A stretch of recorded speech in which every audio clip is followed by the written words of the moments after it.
Bom, acho que vocês percebem pelo tempo que eu estou gastando em explorar a questão da mulher, que a mulher é um ser diferente, está lá na resolução do complexo de Édipo já.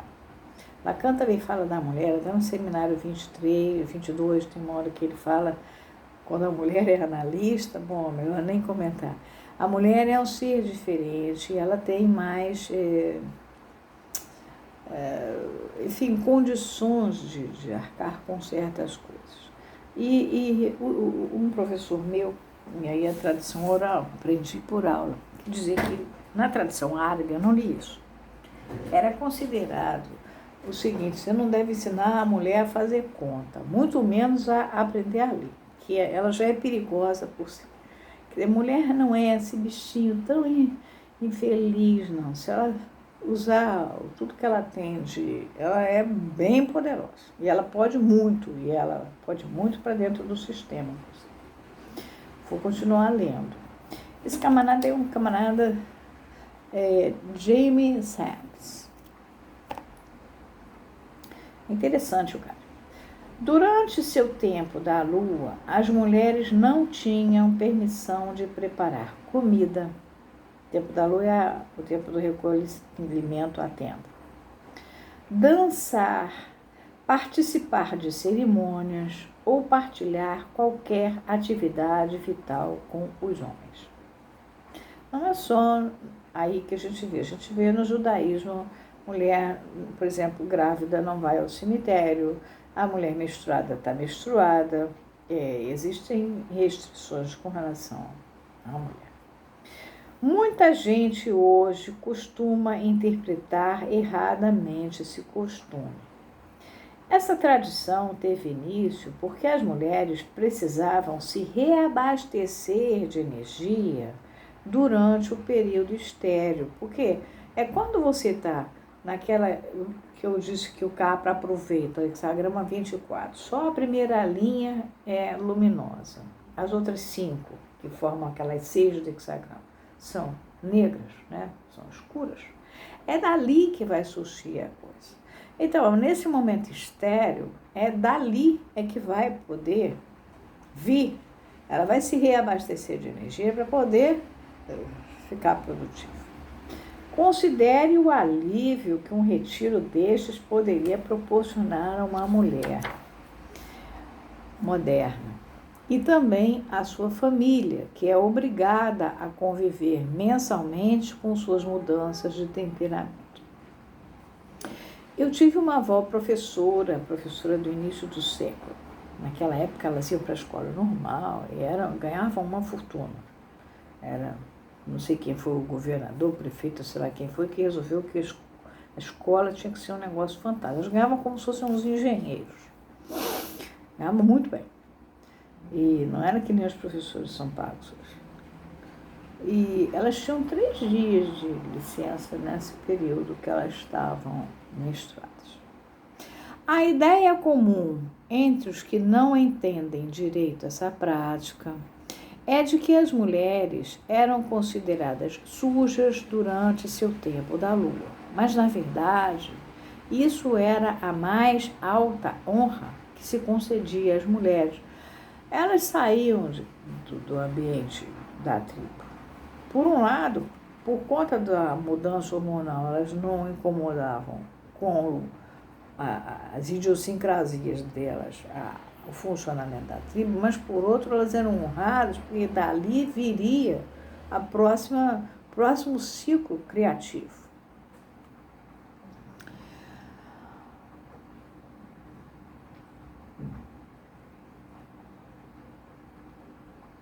Considerava-se que era um direito da mulher retirar-se para receber a alimentação e os cuidados da Mãe Terra, assim como ela própria tinha cumprido com a sua responsabilidade de cuidar bem dos outros durante o resto do mês. Quer dizer, aquelas 3 luas que ela produziu, trabalhou, contribuiu, ela agora na 4ª lua, ela relaxa.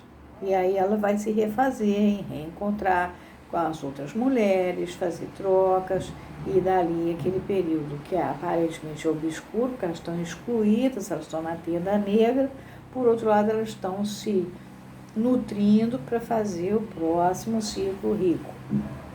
Dentro da tenda negra das mulheres, são transmitidos ensinamentos fundamentais que permitem a cada mulher se relacionar com as energias femininas da mãe, aí a mãe com letra maiúscula, que é a Mãe Terra, e da avó, com letra maiúscula, que é a Avó Lua.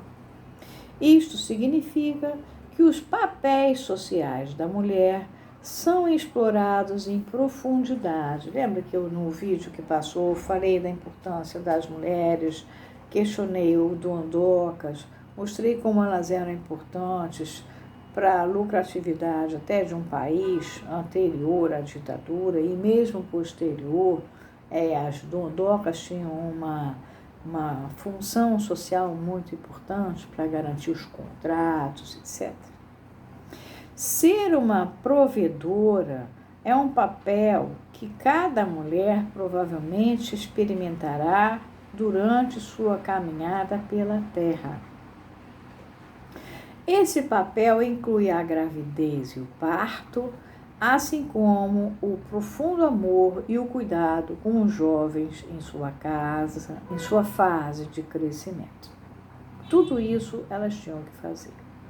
As crianças costumam ser respeitadas por seus talentos individuais e são orientadas por sua mãe a aceitar, honrar e desenvolver seus dons com alegria. A gente tinha falado disso. Uma coisa interessante que eu tive a oportunidade de vivenciar eu morava numa casa que era grande, tinha lá atrás umas instalações onde habitavam os empregados da casa, que, por interesse deles mesmos, eles traziam de uma cidade próxima e eram todos da mesma família, eram negros. E eu era pequena, não tinha nada para fazer.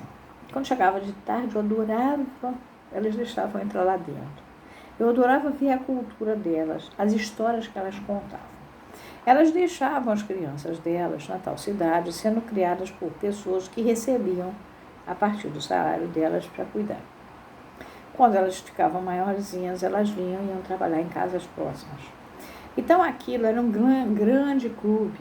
Tinha uma que chegou a ser rainha das mulatas 2 anos seguidos, faixa, tudo. Essa aí chegava às 5 horas da manhã, mas às 6 ela estava botando café da manhã, então não sei a que horas essa mulher dormia. E elas eram interessantíssimas. Era uma cultura muito diferente da cultura que eu via na Casa Grande, que era toda muito... Mas, ao mesmo tempo, era de uma potência, de uma força, de um saber, de um conhecimento, de um controle, inclusive, sobre o que estava acontecendo lá na outra cidade e como é que elas iam administrar aquilo. Atenção, não tinha telefone celular nem zap, olha só. Elas iam viajar no fim de semana, quando iam, porque elas juntavam o dinheiro delas ao máximo para... Então, elas tinham um meio lá que elas comunicavam. Me lembro que às vezes elas pediam para falar no telefone pela casa com alguém, mas a casa delas não tinha telefone, elas tinham que arranjar um parente que trabalhasse na cidade para poder mandar os recados que elas queriam. Naquela época se escrevia muita carta, mas o problema é que era difícil o ser alfabetizado. A minha avó, por ser uma mulher que tinha sido professora e tudo, ela alfabetizava todos os empregados dela, não deixava nenhuma ser analfabeta. A minha avó era uma feminista e a avó se revoltava muito que ela só pôde votar aos 40 anos, que era um absurdo. Ela era bem feminista e ela alfabetizava todo mundo. Estava todo mundo no final da tarde alfabetizado, não deixava ninguém ser analfabeto e nem ignorante. Além de alfabetizar, a pessoa tinha que aprender uma opção de coisas e se atualizar. Então, ela dava os conhecimentos que ela podia, básicos, para aquelas empregadas dela. Então, era muita gente que eu convivi. Mas essas senhoras, essas mulheres, para mim, elas eram muito mais velhas que eu, era uma garotinha. Elas tinham um saber que elas, às vezes, riam da minha avó, né? Tipo assim, essa senhora não sabe nada, gente aqui, ó, muito mais esperta. Elas eram pessoas com uma tradição, uma coisa arraigada. Então, gente, mulher tem um potencial danado. O que a gente não pode se afastar é da noção nossa, da nossa ancestralidade, porque é lá que está a história. E usufruir da ancestralidade alheia, que nem eu fiz, é muito bom, porque eu depois virei psicanalista. Eu tive que lidar com várias culturas. A primeira cultura que eu, diferente da minha casa, com a qual eu tive que lidar, era afro. Mas, depois disso, fui embora, né? Fui pela vida. E conheci muita coisa. E ver mulheres judias, mulheres de mundo indígena, fiz alguns trabalhos na região norte do Brasil, que não tem nada a ver com a região nordeste, fiz na região nordeste, que também não tem nada a ver, é completamente diferente. Fiz na Bahia, que é um mundo à parte, o baiano não é igual o nordestino comum, nem nada. Ele é um ser à parte e ele tem ele não deve nada a ninguém. Ele não acha o Rio de Janeiro o máximo, nada disso. Ele tem uma independência única.